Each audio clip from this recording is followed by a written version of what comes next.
एक भिखारी हर दरवाजे के पास आकर भीख मांगता था और घर का मालिक हमेशा घर के बाहर आते ही उसे देखकर फिर जाया करता। कई बार उसके लिए गालियां भी बकता। वो कहता, तू जिंदा ही क्यों है? पूरी जिंदगी ऐसे ही भीख मांगेगा क्या?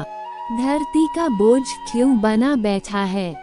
और कभी कभी उस भिखारी को गुस्से में वह धक्का भी मार दिया करता। इतना कुछ हो जाने के बावजूद अधिकारी के मुंह से सिर्फ यही निकलता कि भगवान भगवान तुम्हारे पापों को माफ करे। एक बार सेठ को धंधे में बड़ा नुकसान होने की खबर मिली। सेठ बहुत परेशान था कि तभी उसके दरवाजे पर वही भिखारी आया। गुस्से में अपना आपा खोते हुए सेठ ने उस भिखारी को पत्थर दे मारा। पत्थर लगने के कारण भिखारी का सर फूट गया और उसके सर से खून बहने लगा। फिर भी दर्द से कराहते हुए भिखारी ने इतना ही कहा, भगवान तुम्हारे पापा को माफ करे। भिखारी वहां से चला गया। सेठ सोच में पड़ गए। भिखारी को पत्थर मारा, फिर भी उसने सिर्फ प्रार्थना की। सेठ का गुस्सा शांत हुआ, शेर का मन शांत हुआ। भिखारी का रहस्य जानने के लिए सेठ ने भिखारी का पीछा करना शुरू कर दिया। भिखारी जहाँ जहाँ जाता सेठ उसके पीछे जाता। सेठ ने देखा कि कोई उसको खाना देता, कोई उसको मारता, कोई अपमानित करता तो कोई गाली देता। लोग भिखारी के साथ चाहे जैसा व्यवहार करते, लेकिन भिखारी सबके लिए एक ही प्रार्थना करता, भगवान तुम्हारे पाप माफ करें। अब रात होने को आई थी। भिखारी अपने घर जाने के लिए लौटा। वो अपने घर पहुंच गया, लेकिन सेठ अब भी उसका पीछा कर ही रहा था। एक पुरानी टूटी हुई खटिया पर एक बूढ़ी औरत लेटी हुई थी, काफी कमजोर और बीमार लग रही थी। वह भिखारी की पत्नी थी। अपने पति को वापस आता देख वह खाट से उठ खड़ी हुई। पत्नी ने अपने पति के भीख वाले कटोरे में देखा, उसमें सिर्फ आधी बासी रोटी थी। उसे देखकर वह बोली, आज बस इतना ही मिला, और हाँ, आपके सिर से खून निकल रहा है, ये चोट कैसे लगी? बूढ़ा भिखारी बोला, आज बस इतना ही मिला, किसी ने कुछ दिया ही नहीं। सब ने गालियां दी और एक नए पत्थर भी फेंकना, इसीलिए मेरा सर फट गया। एक गहरी ठंडी सांस लेकर बूढ़ा भिखारी फिर से बोला, यह मेरे ही पापों का फल है। तुम्हें याद है कुछ सालों पहले हम कितने अमीर थे? क्या कुछ नहीं था हमारे पास? हमारे पास हर चीज जरूरत से ज्यादा थी, लेकिन हमने कभी दान नहीं किया।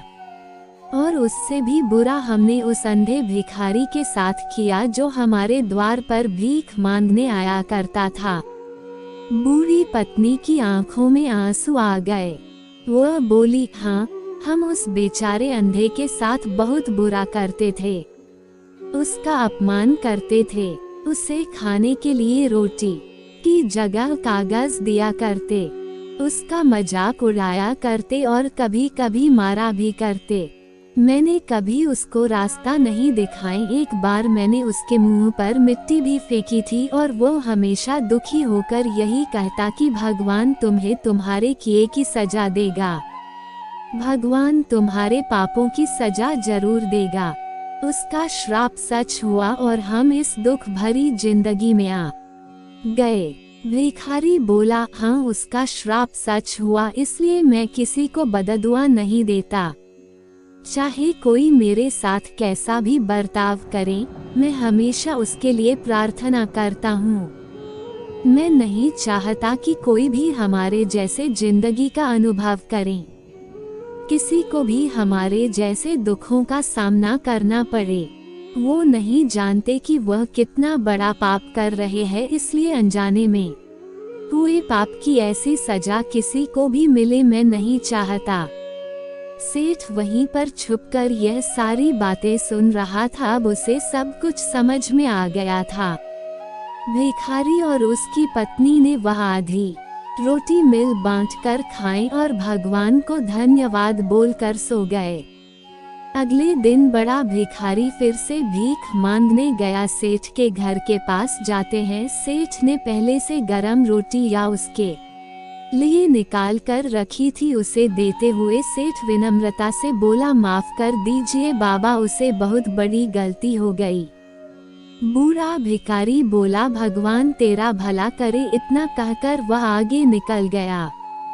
इस कहानी से जो सीख लेने लायक है वो बड़ी ही सिंपल है कि आदमी चाहे किसी के बारे में बुरा कहे या भला करे, लेकिन भगवान सिर्फ कर्म के हिसाब से उसको फल देता है। क्या हुआ अगर भगवान नहीं दिखता है, लेकिन ये बात बिल्कुल सच है, उसके खाते में सबका हिसाब बहुत बहुत पक्का होता है।